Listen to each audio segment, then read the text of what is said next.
Hi, I'm David Fleming from the Disciples Ignited YouTube channel, where we are focused on Jesus, advancing his kingdom, and preparing his disciples. Now, we're studying the book of Romans, and this week we've been in Romans chapter 14, where Paul has been teaching us how to live our faith before unbelievers and believers alike in very effective and practical ways.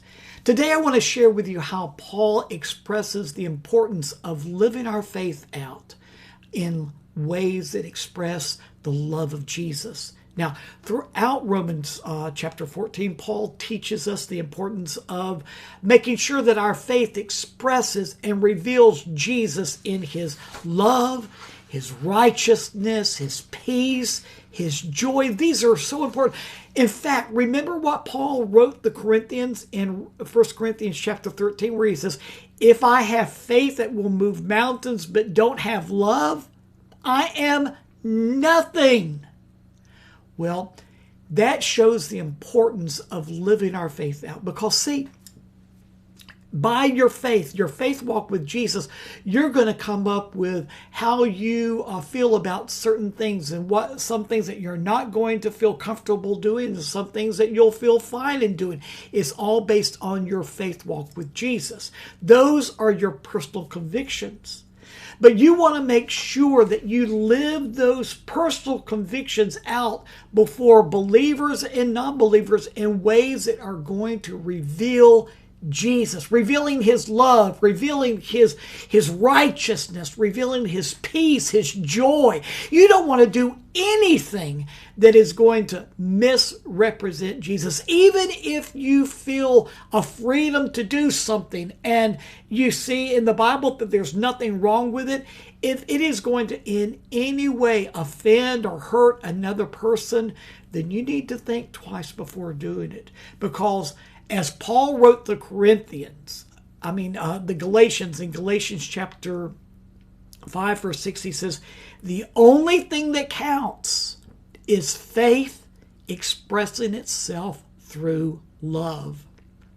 So all your personal convictions, that you have a freedom, you have faith to do certain things, you want to make sure that when you do those things before other people, that it is always going to be done in a way that is going to clearly reveal Jesus. Let's say, for instance, you have a friend that has a real strong personal conviction against eating chocolate. They just feel it's wrong. Listen, that may sound strange, but I had a friend that really felt that it was sinful to eat chocolate. Well, that was not my personal conviction, but they felt very strongly about it.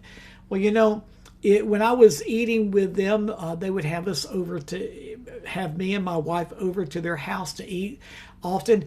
And it would have been wrong for me to bring them a chocolate cake, as a housewarming gift or whatever. Why? Because that was their own strong personal conviction against chocolate. Well, I needed to respect that, not look down upon them with contempt, as Paul speaks against in Romans chapter 14, but to treat them with love. Remember, Paul says, the only thing that counts is faith expressing itself through love. So concerning those debatable matters that you have a freedom to do based on your faith walk with Jesus, make sure that when you allow those things to be seen by other people, that it exemplifies the love, the righteousness, the peace, and the joy of Jesus, that in no way is it going to undermine the faith or the convictions of others. It's all about treating other people with respect and with love, making sure that Jesus is revealed in everything that we do. There's more to learn from the book of Romans, so I'll see you tomorrow.